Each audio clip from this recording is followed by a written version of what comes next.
Hello everyone, myself Siddhant Agarwal from Switch and welcome to the brand new episode of What the F, where F means embedded finance. In this series, we discuss embedded finance with experts from the fintech industry. You can follow the previous episodes of this series where we interacted with the fintech industry experts by following the link in the description below. This series is brought to you by Zwitch.io, where we help businesses create new avenues for your business with embedded financial services using our banking APIs. Today we have with us Varnika Goel, Senior Research Analyst at Twimbit, who's going to share her views about what's so new about neobanking. So welcome Varnika to What the F, and would love to hear from you a brief introduction about what we have been all up to so far. Great. Thank you so much, Siddhant, for having me. I'm super excited about what is so new about neobanking. And, I would start by this, that I have been following this concept for more than 2 years now. And it is really interesting how the industry is shaping itself. So I've always been a part of research and it's been more than 5 years that I've been doing so. But financial services is one point where I feel that, you're actually moved from breaking traditional boundaries and touching the lives of individuals from an emotional standpoint as well, and you made it so accessible now to different customer segments that it no longer is all about building that one standard product that can go along for anybody, but building actually personalized unique journeys for everyone. So super excited, and I would love to see how the industry shapes itself, becoming completely invisible for us as we bank or transact in future. Awesome. Thank you so much for a lovely introduction. So you're working with Twimbit. Tell us, our audience, a bit about what is Twimbit. What are you doing at Twimbit?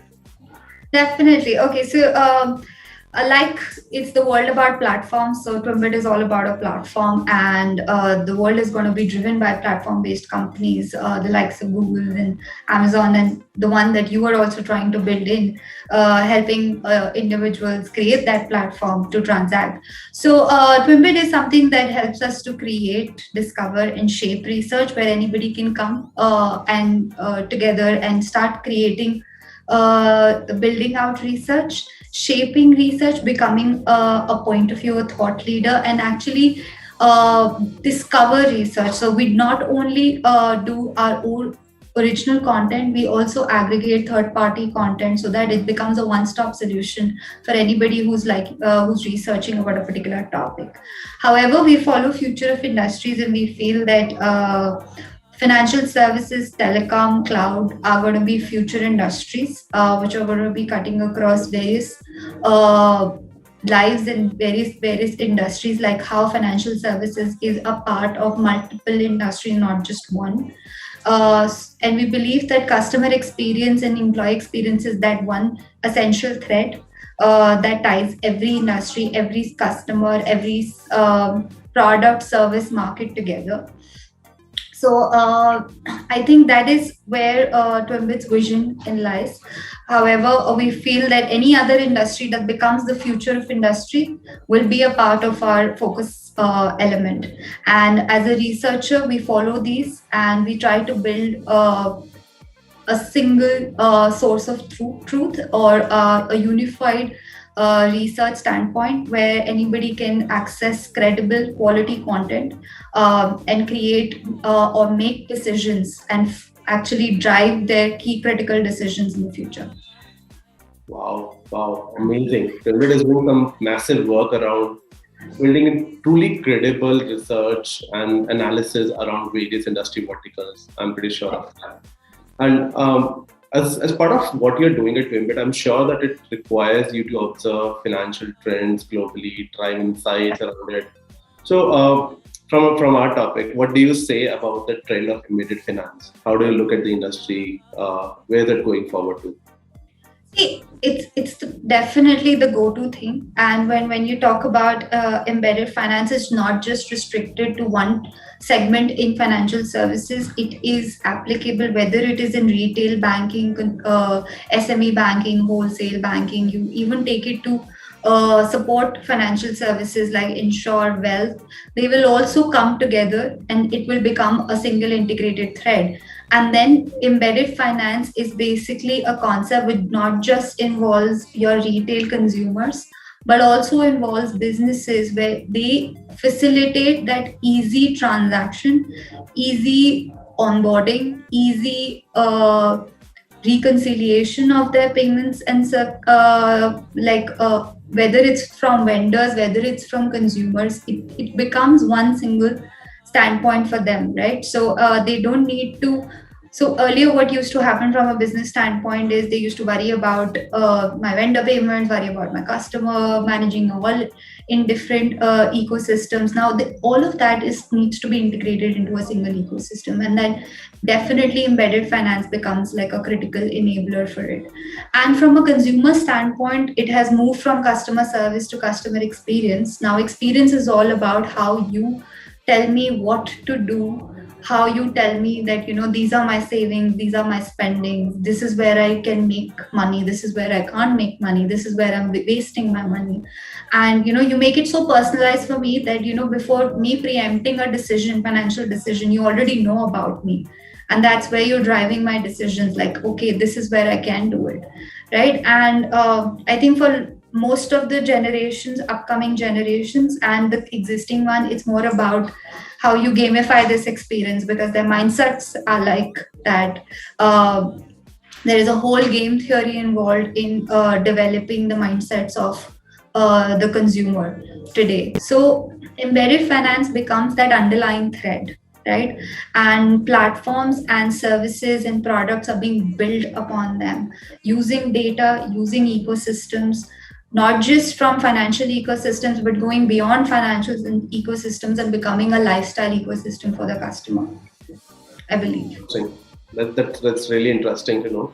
And we talked about from a consumer perspective. Can you elaborate a bit more on how embedded finance cuts across various industry verticals? Like how you can think of embedded finance or financial services being part of industries like healthcare or education. Like, can you quote some examples around it, or something you think it might be or it might not? It's completely fine.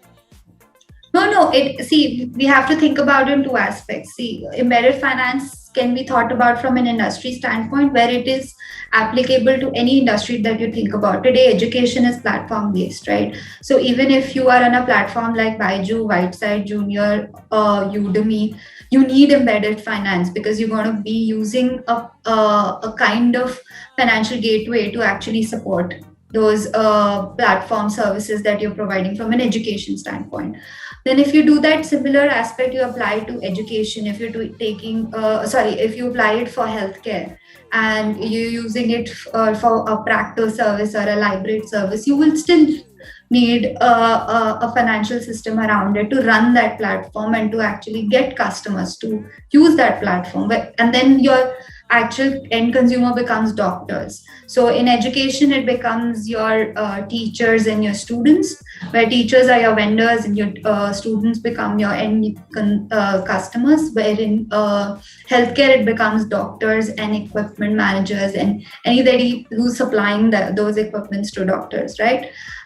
Then you move on to another industry. You move on to an automobile industry. Today, automobile industry has started becoming marketplaces, right? Those marketplaces cannot be run on their own, where you're buying, selling new, old, used cars. You are making a third-party transaction as well. You're taking extended warranties, third-party warranties. All of that is happening through an automobile marketplace. It still needs a financial support system to enable all of those transactions, right? So if you see, today embedded finance can be plugged and play in any industry per se. And when you see this is from an industry standpoint, but if we go into an individual standpoint, gig workers today need a financial ecosystem. Teenagers today need a financial ecosystem.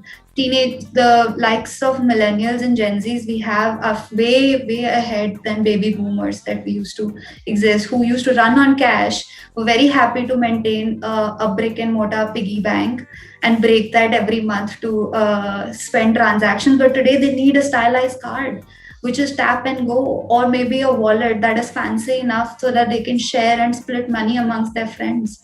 And how do you do that? You enable that through this thread, right? And if you forget all this and you move to another segment, whereas it's executives today, executives have a persona about themselves. They're just moving into a job, right? And they like to be cool. They like to engage into products which are top on class, which is actually a TikTok trend in itself, and an Instagram reel trend in itself, that that is where they want to be associated with, rather than I own a traditional bank's card. That is not what they are looking for, right? So that mindset change has happened from an industry standpoint also, where you see platform based marketplaces, and from a consumer standpoint also. And that is not just particular to urban. If you move to rural, if you move to tier 2, tier 3, if you talk about financial inclusion agenda of the country, if you want to talk about women empowerment of the country, there is so many use cases, so many types of ways that you can help and support, and you can empower different types of communities. So it's all about community building rather than creating a product for the consumer, right? Interesting. So talking about the financial ecosystem, what are the types of neobanks that you have come across in the global market? And how do you see this trend picking up in India as well? Transition from a global market to India, or India coming up with a bank which is becoming like India coming up with a new bank which can go to global market. So either of it, or just from a global market, what things that are missing right now in India? So the types of neobanks that we should also build around. Definitely. So from a global standpoint, I think the use cases that I talked about, yes, they are prevalent, and India is picking up pace. So today I do see there is a teenage based neobank which is working in the market, which is actually helping creating a community only for teenagers. I see there is a neobank coming up for gig workers, and they want to just support gig workers and create a marketplace for them. I also see that the neobanks are highly focused on SME market, because that's the most underserved and unserved market in Asia Pacific countries, if I talk about specifically. And if you take the unicorn neobanks, so WeBank and MyBank from China, they were built around these concepts, right? And the reason was only because most of their GDP contribution was coming from SMEs, and it's a similar market for India as well. And if you talk about cross-border investment, definitely India becomes a very lucrative market, because today you would see more than 20, 30 neobanks in every corner of the country trying to test and pilot what works, what doesn't work.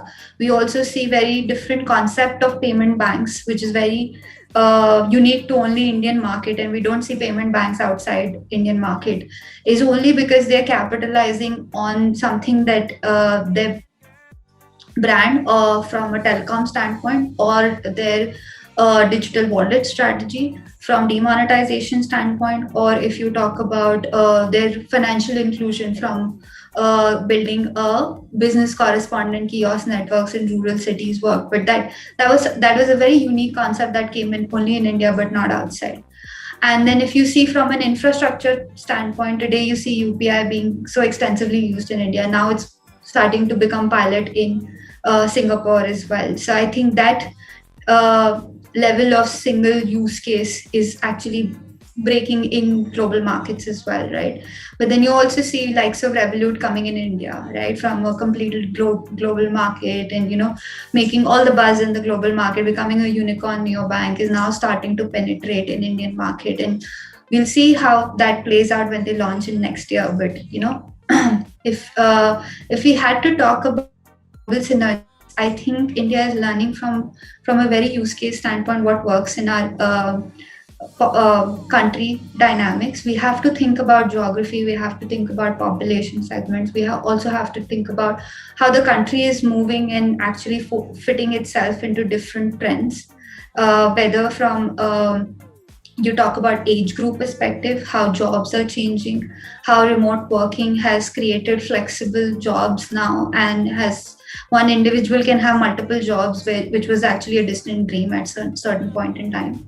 So these kind of opportunities that are unfolding will actually create concepts and proof of concepts for neobanks, right? And for India is such a huge country, mass population, you can always pilot and test a couple of use cases and decide which line of action you want to take. But definitely from an SME standpoint and from a millennial Gen Z standpoint, these two use cases will definitely be a sustainable market for neobanks.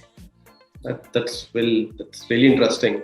So where do you think the future is heading towards? Like what do you think the future neobank is?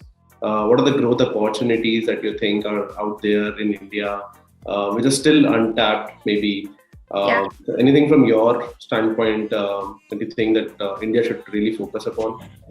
Definitely, I would say from future aspect, what a future bank of tomorrow will look like. It will no longer be an environment of neo banks or traditional banks. Even traditional banks today want to become neo banks, right? So either they do it through a brand, coming up with their own brand in itself, or they're completely transforming themselves. So number one, it will be a global concept, that the words like neobanks and challenger banks will fade away, and there's going to be one digital bank of tomorrow. And that digital bank of tomorrow will be so powerful that it will work as a platform company, right? And it will shape not just one particular industry, but how Google, Facebook shapes economies. It will shape an economy. So we need to think about from a larger picture. That's the future where it's headed, and it's not going to be a financial services company. It is going to be more about a lifestyle enablement company, where it's not just touching upon on your financial services, but it's actually helping you meet all your life goals, whether it's from e-commerce standpoint, financial standpoint, telecom standpoint, anything that you do from a day or day out. Then I believe that the future will also be about ecosystems. These financial marketplaces or these digital bank of tomorrows cannot work on their own. You need to have third-party market integration. You need to build ecosystems that you feel are sustainable for you, and create complementary revenue streams, because nobody can ace at everything. You need collaborative partners to help you build a symphony of services, and which actually suit every need of the customer. So ecosystem strategy is absolutely essential in the future. And third, I believe, is that if you keep your data and security in check, you have your digital identity mechanisms, you do not fall into any prey, that underlying infrastructure that you build of your organization on will help you support the future. So I think these three trends are extremely important for anybody to understand. It can either happen through consolidation or multiple neobanks consolidating into one. It can also happen that one traditional bank becoming so powerful in its area of operation, and it takes away the competition of other smaller players. Smaller players will still exist because they'll be focusing on a very niche segment. So that will be the third aspect, that smaller neobanks that are supporting a very particular segment of the society will still continue to exist and serve that market. Got it. So can we really say that the way Google has democratized the search and the information, that a super bank or a super digital bank in future maybe democratize the financial services? Definitely. And we have an example. So if you see how DBS operates in Singapore, it has democratized how it makes financial services accessible to its customers. And similar way, if you look at the use case for what VBank has done, it has created a mall, a shopping mall, a WeChat QR pay system, a bank in itself. It's giving loans in 3 to 4 minutes. It provides 24/7 banking services. It's completely democratized, and it's now moving towards the cryptos. It's becoming digital currencies of the future. So I think that there's no stopping. So that's how you need to shape the future. You preempt what the future can look like, and then start working on it, because the mindsets have now become very fickle, and they move from one how we improvise on technology, and it's actually become the same from in terms of our choices. We move from one to the other depending upon what is trending. Awesome. That's really great. Well, thank you so much, Varnika, for sharing your thoughts with us. I really learned a lot about embedded finance, Twinbit, what you are doing right now with the financial service industry, like doing the analysis and research around it, types of neobanks, opportunity that lies in embedded finance domain. And we are coming to the final segment where we have something really interesting. You have to answer what, according to you, is embedded finance in 30 seconds. Wow. Okay. So I think the time has already started. So I will just say that if you can embed financial services in the lives of individuals, where it supports their daily actions, that's what embedded finance is, where you make finance completely invisible for the customer. So it's as easy and as accessible as eating a chocolate. Great. Awesome. So that brings us to the end of this episode. Thank you so much, Varnika, once again for answering our questions on what's so new about Neobank. Thank you so much.